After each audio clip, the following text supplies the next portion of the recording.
studies using satellite data. Atmosphere is a thin and fragile layer of air surrounding the Earth.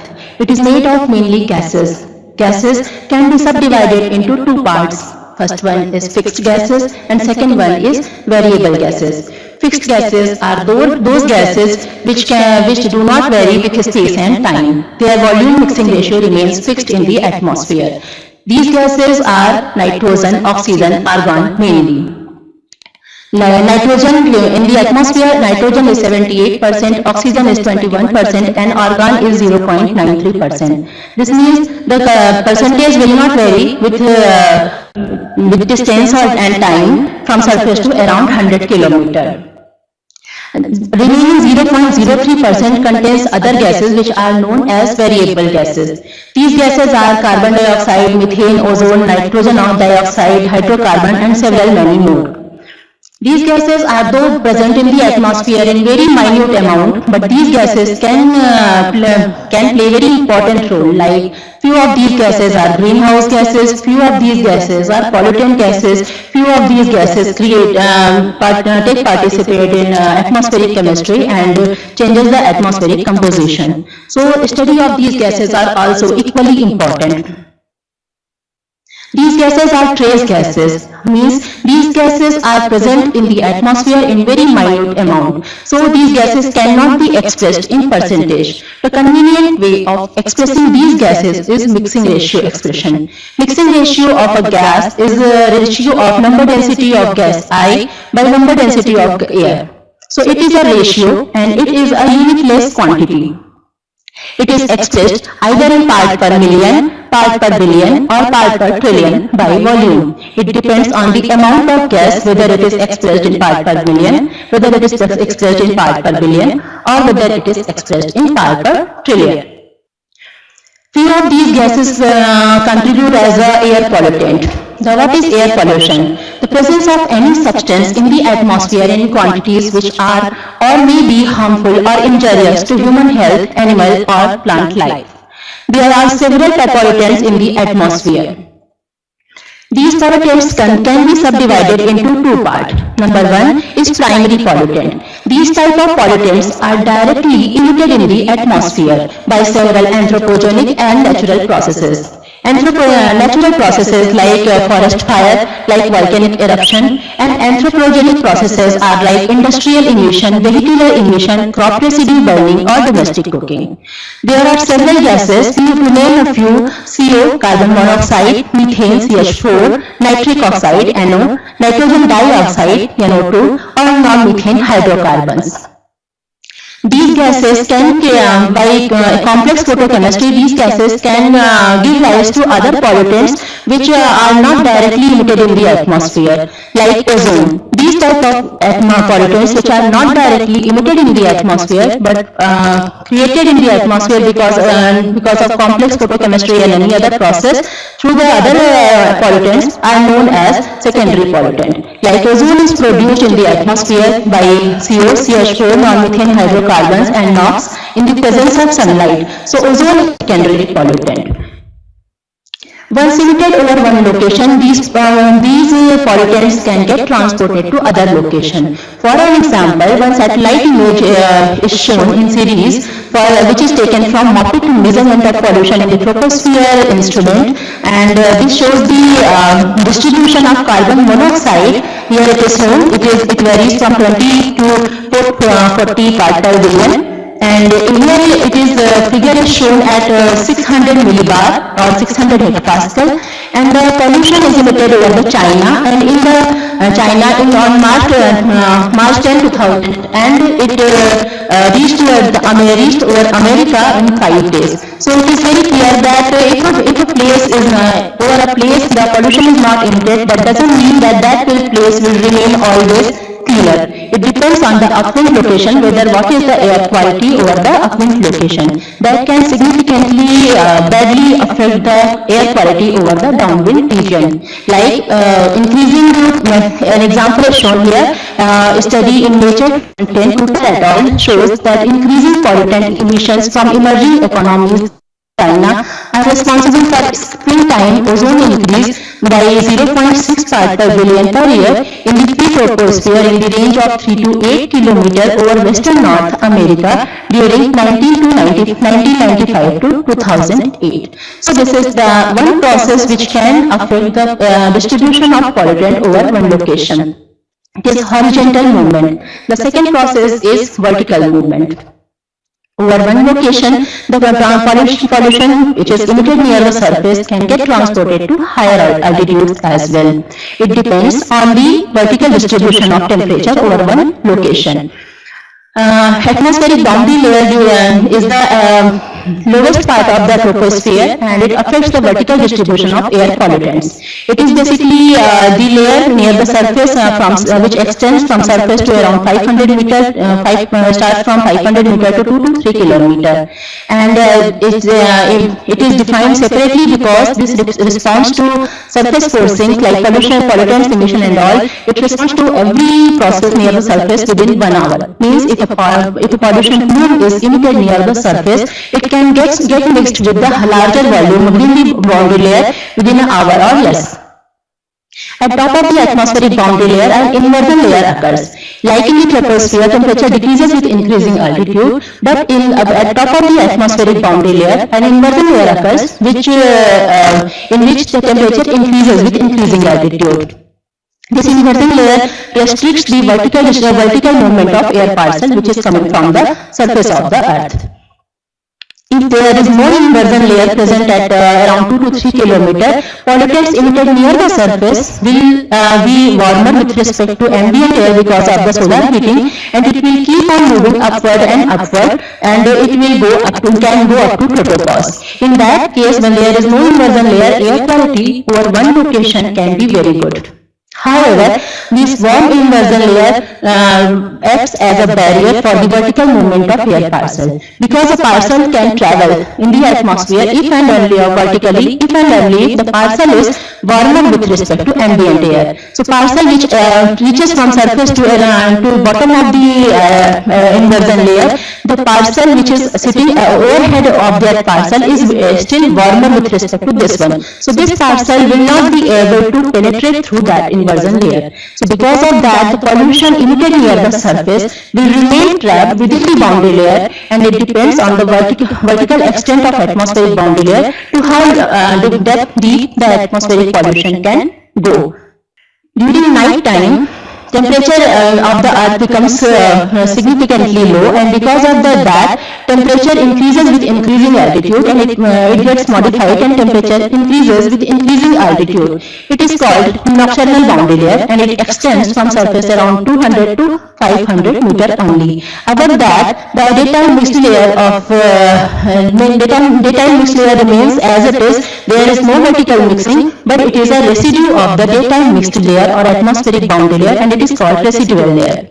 In nocturnal boundary layer, as temperature is increasing with increasing altitude, it completely prohibits the vertical movement of air mass. So during night time, if the air pollutants are emitted near the surface, they cannot travel upward, and they will remain trapped within a lower volume. In that case, the pollution event can be really severe.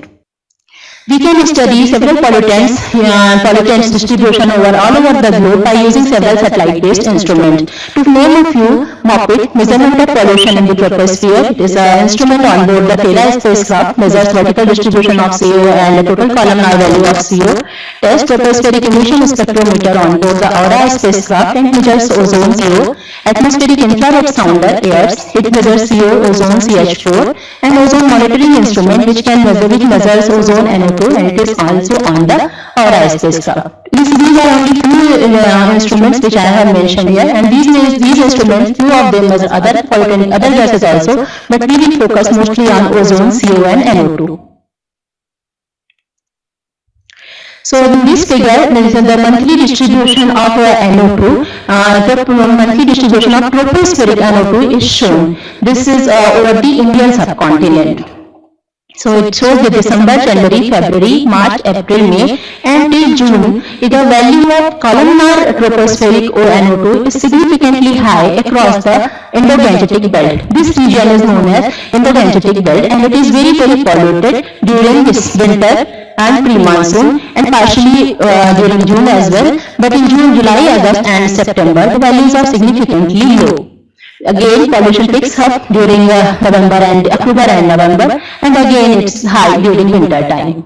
This is for the year of 2008. Similarly, distribution of carbon monoxide is shown over the Indian subcontinent using tropospheric emission spectrometer data at 825 hectopascal, and this is the seal distribution which varies from 0 to 200 ppb and ppdb. And in January, February, March, April, and till May, the pollution level of CO is high, like NO2, and it decreases in June, July, and August and September, but in October, November, and December, it again increases. So there are, as mentioned earlier, that two processes can affect. One can affect the distribution of these pollutants. Number one is at vertical movement, and number two is horizontal. So to study that clearly, we have shown the carbon monoxide distribution over 4 cities of India. These are Lucknow, Kolkata, Ahmedabad, and Jaipur. All the same, the pollution are very high during winter time, which starts decreasing during pre-monsoon season, March, April, May, and it achieves its lowest value during June, July, August, and it increases during September, October, and achieves its maximum again in November and December. This is the scenario of Lucknow, Kolkata, Ahmedabad, and Jaipur. Altogether same, and the process which is responsible for this in the horizontal movement is explained on the basis of back trajectories. Back trajectories are basically information of air parcel, history of air parcel back in time, and it is basically latitude, longitude, and altitude information of air parcel arriving at observational location. It calculated backward till 7 to 10 days. It is shown that over this Lucknow location, during December, January, and February, trajectories are mainly arriving over the observational location during December, January, February. Air parcel is mainly arriving over our observational location from the continental region. However, in March, April, and May, the trajectory starts changing, and few trajectories are coming from the Arabian Sea as well. In June, July, August, trajectories are completely coming from the oceanic region, whereas in September, October, and November, few trajectories are coming from the oceanic region, Arabian Sea via Bay of Bengal to the observational location, and few trajectories are circulating over the observational location only. This is the scenario over all the 4 locations, if you clearly. So this shows that when the trajectories circulate over the continental region itself, it will be highly polluted because of continental pollution, whereas the ocean doesn't have any contribution for the pollution. So marine air contains very small amount of carbon monoxide or NO2, and so if the trajectories are coming from the Indian Ocean and Arabian Sea, the air parcel coming from pristine marine environment contains very small amount of pollution, and the air quality will remain good over the observational location. And the same thing happens over the other locations as well. Now vertical movement. During some winter time, because of low solar radiation available over the Indian locations, the boundary layer does not penetrate deeper in the atmosphere, and boundary layer height remains shallow. So the pollution emitted near the surface or present near the surface gets only very small volume to get mixed up, and so the pollution level near the surface remains high. Whereas when the March, April, and May arrives, During that time, solar radiation increases, and because of that, boundary layer height penetrates deeper in the atmosphere, and it thus giving larger volume for the pollutants to get mixed up. So the air quality improves significantly. During June, July, August, the strong vertical motion takes place over the Indian subcontinent, and so the cleaner air from the ocean which comes gets mixed up to the higher volume, and this creates a low value over the observational location. So boundary layer as well as horizontal movement of air parcel shows this type of distribution over the Indian region. However, ozone shows different type of distribution over the Indian region. It doesn't show a very high value during December, January, and February. It picks up, it achieves its maximum during March, April, May, and June, and then partially in June, and then in July, August, and September, Indian continent shows lower value, and in October, November, and December again it increases, and in December again value of ozone is significantly low over the Indian subcontinent. So over our 4 observational location, if you see, the peak of ozone occurs during pre-monsoon season rather than winter season, which is the scenario with other pollutant gases. So this occurs because of the reduced availability of solar flux. When the solar flux is not sufficiently stable over the observational location, sufficient amount of photochemistry will not occur over the location, and so the ozone value will remain low. Whereas when March, April, and May arrives, the solar radiation increases, and because of that, ozone value also increases over the observational location. During June, July, August, most of the time it is cloudy, and because of that, solar radiation is not, ozone value is not very high. However, ozone is not only dependent on single parameter, it is dependent on several parameters. Several precursor gases, ozone varies according to the availability of carbon monoxide, NO2, nitrogen dioxide, nitric oxide, non-hydrocarbons as well, and solar light. So it cannot be considered as the indicator of pollutant directly. So if we want to study the amount of pollution being injected in the pristine marine environment, the directly emitted carbon monoxide is much more important parameter rather than ozone. So in this particular plot, we have shown the carbon monoxide distribution over the east coast and west coast of India to see the effect of continental air mass over the oceanic region. This analysis is done using MOPID data, measurement of pollution in the troposphere, and these black dots show the location of observation. So we have taken the observation from MOPID data over these locations, and here we have shown the latitudinal variation of carbon monoxide over east coast and west coast of India. This shows that the carbon monoxide, total columnar carbon monoxide values are similar for both the coasts for latitude less than 15 degree north, whereas the difference is significantly high during for the latitude range of 24 to 15 degree north, and difference is so this figure shows that this region is very polluted with respect to this region. And to study the monthly distribution, we have seen the monthly distribution of CO over the east coast and west coast for latitude greater than 15 degree north. So this is the seasonal monthly distribution of CO and total columnar CO, and this again shows that except during July, August, you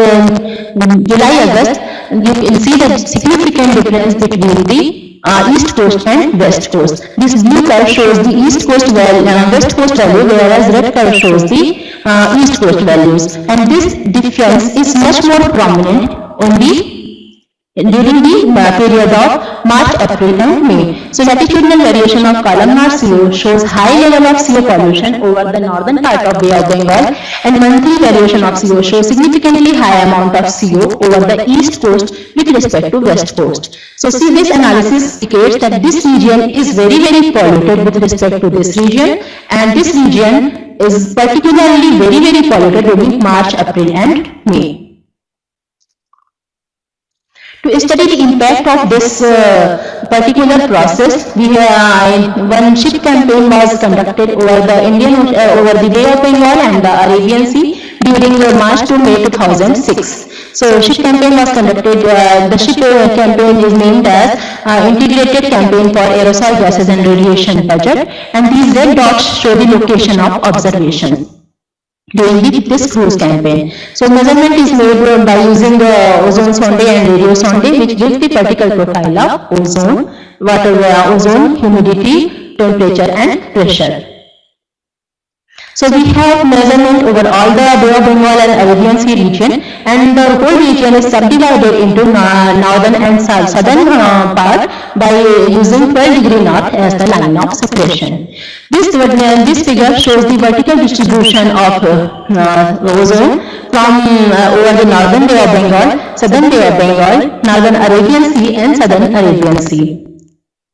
Clearly, a layer of very high ozone is evident over the northern Bay of Bengal, whereas over the southern Bay of Bengal and the southern Arabian Sea, this type of layer structure is completely absent. This layer structure is slightly present over the northern Arabian Sea as well, but the level of ozone is not very high over that as it is high over the northern Bay of Bengal.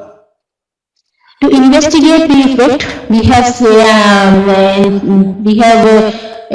analyzed the parameters, meteorological parameters with the vertical distribution of ozone. So vertical mixing of air within the boundary layer creates the strong vertical mixing, and it creates a vertical distribution of few parameters completely straight. Like if you see the distribution of virtual potential, temperature and specific humidity, which are derived parameters from temperature, pressure and humidity, these parameters will remain very constant with altitude if the vertical mixing is it is strongly vertically mixed. The layer is strongly vertically mixed. So because of marine region there is a mixed layer over the marine boundary layer. Over the marine region there is a boundary layer which is called mixed layer, and its height varies from 400 to 600 meter only. Above that, there is no other structure over the southern Bay of Bengal, but there is another structure of strongly vertically mixed layer, the northern Bay of Bengal. This is evident by the constant value of specific humidity and constant value of virtual potential temperature. These two parameters are generally used for seeing the vertical mixing over one region. So this analysis shows that a second polluted mixed layer structure is actually present over the northern Bay of Bengal in the altitude range of 0.5 to 3 km. However, this feature is completely absent over the southern Bay of Bengal.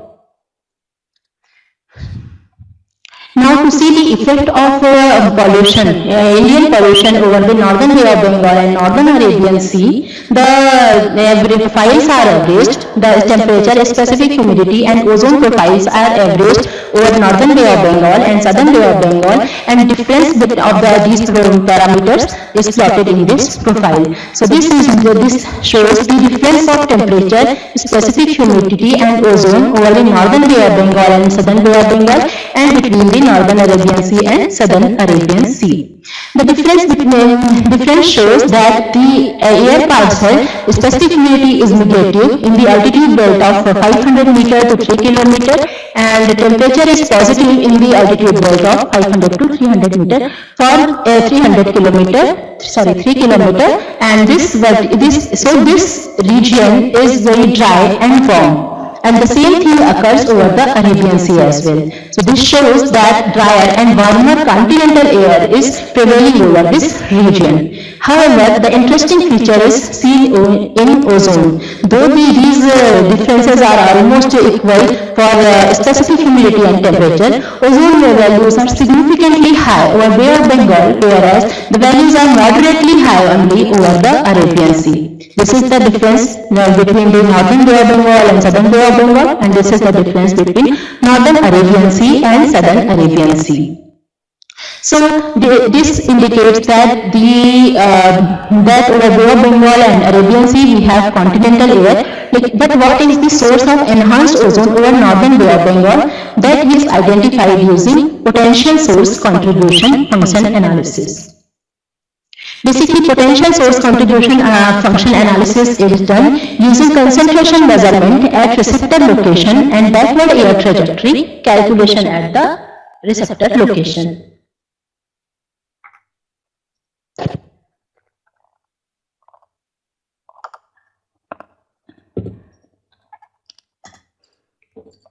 Suppose this is our observational location, and over this location we have observation of any pollutant, say ozone, for 9 continuous days.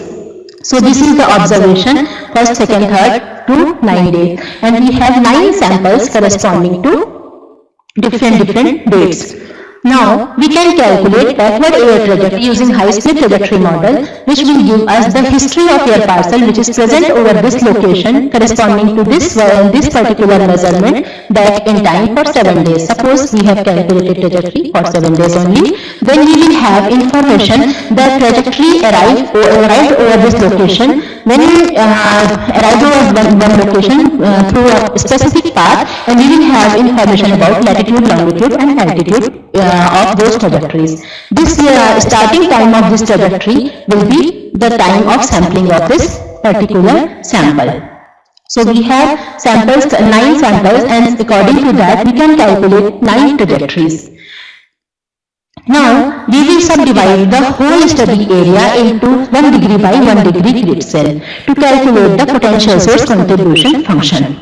Now we will calculate the number of trajectory endpoint, which is the trajectories information is available for every 1 hour. So we have, if we consider 7 days trajectory, we will have 169 endpoints. So these endpoints will fall in different grid cells. Suppose this is a 1 degree by 1 degree grid cell. The number of trajectory endpoints falling in this grid cell will be Nij. Suppose Ij is the number of this grid cell. I have made here, for example, only one single grid cell. However, this whole area will be filled out these grid cells only. So to mention a particular specific grid, we have given name Nij, which will vary from 1 to number of grid cell.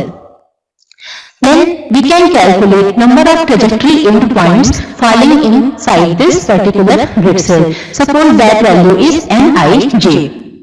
Now we will apply a certain criteria for filtering out the really polluted trajectories. Suppose in this case we apply 50 ppb of ozone as a filtering criteria. Then 1, 2, 3, 4, 5 observations corresponding to 1, 2, 4th, 6th and 8th day are not polluted case. However, these 3rd, 5th, 7th and 9th are the polluted case. So we will filter out those trajectories which are coming to non-polluted sampling, and we will consider only 4 trajectories which are corresponding to polluted one.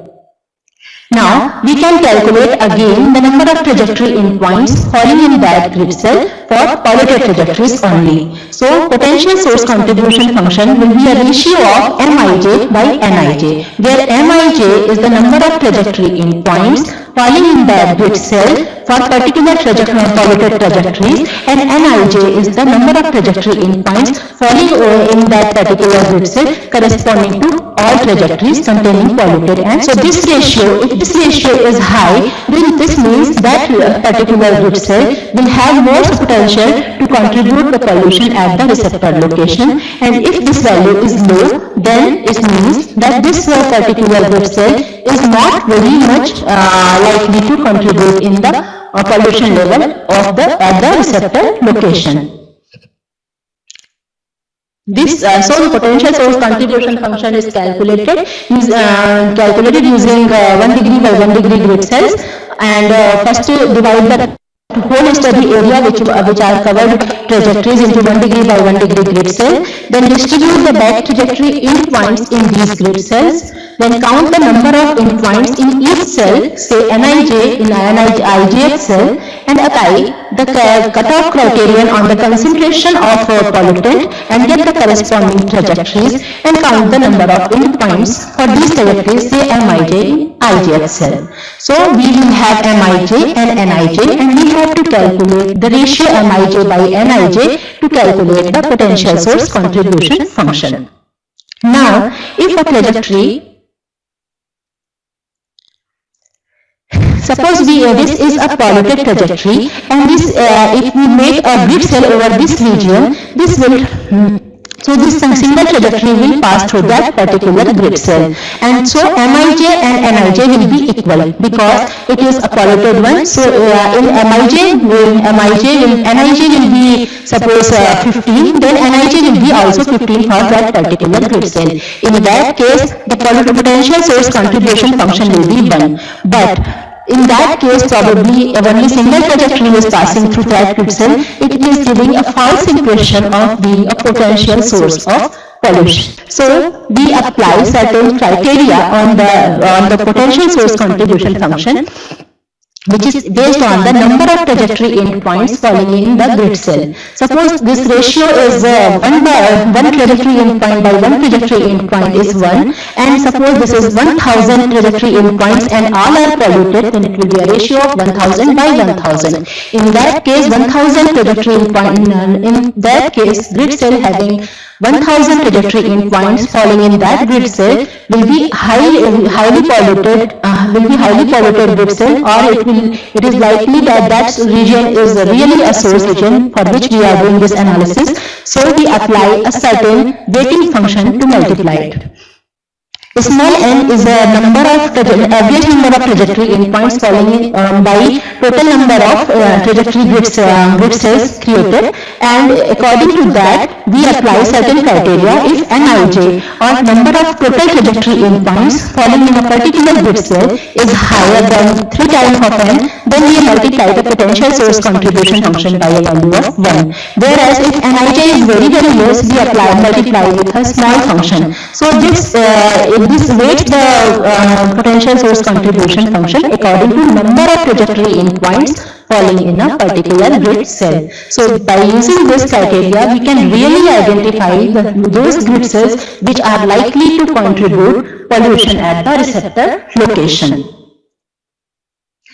Now, if we have a particularly mixed layer from surface, which is the case in the particularly in this particular case, then we can apply this particular potential source contribution function analysis from that at different altitude, from 500 meter to around 3 kilometer, say in this particular case. In that case, PSCF is called total potential source contribution function, which is equal to summation over the K for Nij and for Nij, where K denotes the different altitudes. Like 7 days back trajectories are calculated at every 250 meter altitude from 750 meter to 2350 meter, because we have identified a very polluted layer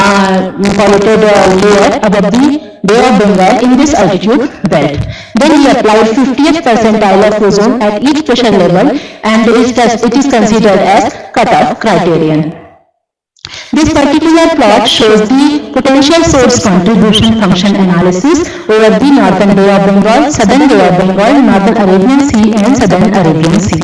For Southern Bay of Bengal and Southern Arabian Sea, though we apply 50% as a cutoff criterion, we do not basically get the high level of pollution because all are very clean.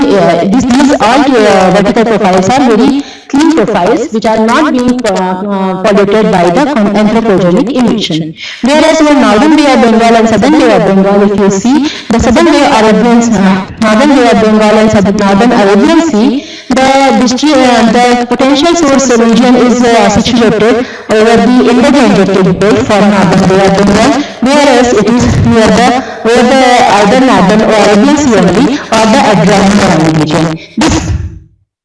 This particular difference between the two northern Bay of Bengal and northern Arabian Sea is the region of Indo-Gangetic Plain. So northern Arabian Sea is also getting contribution from the northern African region and Arabian countries, whereas northern Bay of Bengal is getting this contribution, but a contribution from Indo-Gangetic Plain as well. So it indicates that Indo-Gangetic Plain is the basically contributor of high level of pollution in the altitude belt of 512 to 3 kilometer in this particular case.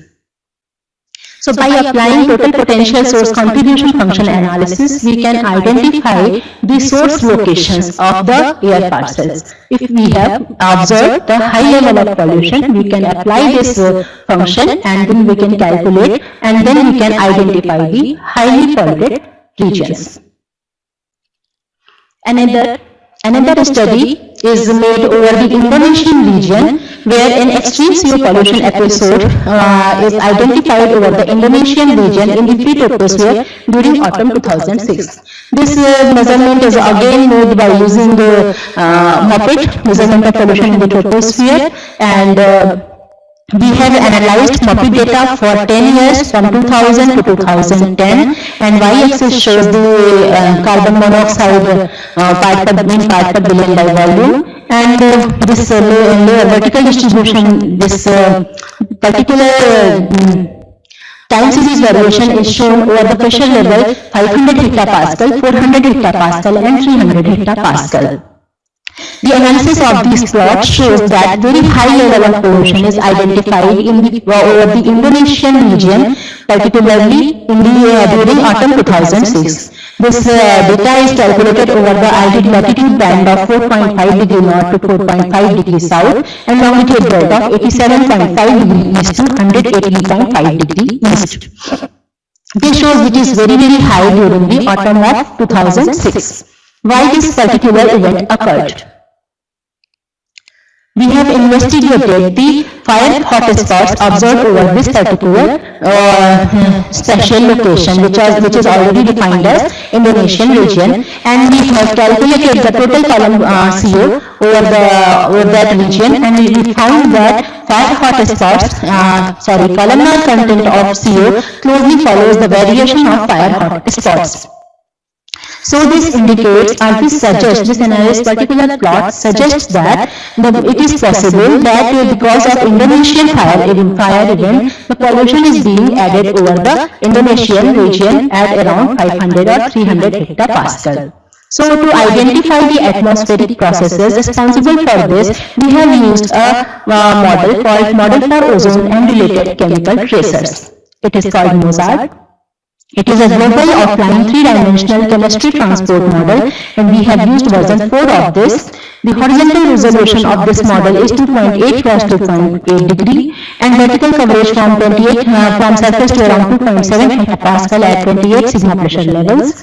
This model contains detailed tropospheric chemistry with 85 gas phase species, 12 bulk aerosol compounds, 39 photolysis and 157 gas phase reactions. It simulates the atmospheric chemical constitution, chemical component of the atmosphere for every step. So meteorological field is used from National Center for Environmental Prediction and GFS, Global Forecast System, and emission inventories are taken from POET, which gives the global anthropogenic and biogenic emissions, RIAS emission inventory, which gives the Asian anthropogenic emission, and GFED emission inventory, which gives the monthly fire emission. So we have run this model and calculated the amount of this CO distribution over the study region for the study period. This particular plot shows MOPIT observed distribution of carbon monoxide at 500 millibar during October 2006, whereas right hand side shows the same but which is calculated from the MOSART model. So this is observation from satellite data, and this is model. Again, this is also this is the observation, and right hand side shows the model for 300 millibar or 300 hectopascal. So comparison shows that value of CO is significantly higher over the Indonesian region, and the model is able to capture major features present in the satellite data. So, model can be taken as reliable if it produces major features present in the observation. So, model can be taken as reliable, and our model calculation can be used for the identification of atmospheric processes. Here in this particular plot, carbon monoxide mass diagnostic analysis is done by Mozart. Model is nothing but the mathematical calculation or mathematical simulation of atmosphere. So model calculates different atmospheric processes step by step. It is convection, advection and chemistry. So it calculates the effect of convection, then it calculates effects of advection, then it calculates effect of chemistry, and again it calculates the effects of convection. So by using this model, we can calculate the amount of CO added or reduced because of particular atmospheric process. The x-axis shows the date from September to December of 2006 at 500 hectopascal, and the y-axis shows the CO mass budget which is added at this particular pressure level because of convection, advection and chemistry.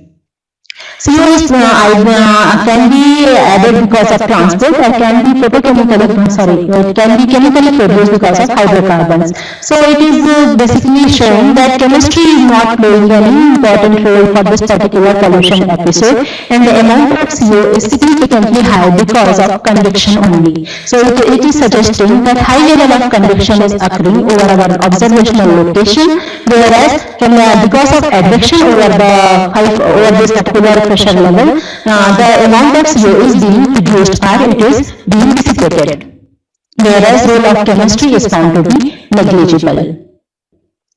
As already mentioned, the model is mathematical calculation, so we can either add the pollution level from the surface or we can remove according to our need. So the model is with two emission inventories, one containing all the anthropogenic and biogenic emissions but biomass burning emission is removed from that, and the whole model is allowed to run and simulate the atmospheric CO, whereas one is the normal run-off model. So by comparing the two model runs gives the amount of CO being added in the atmosphere because of that particular event or biomass burning occurred over Indonesian region. So because of that particular event, how much CO is being added can be seen by comparing the carbon monoxide vertical distribution from surface to around 100 hectopascal.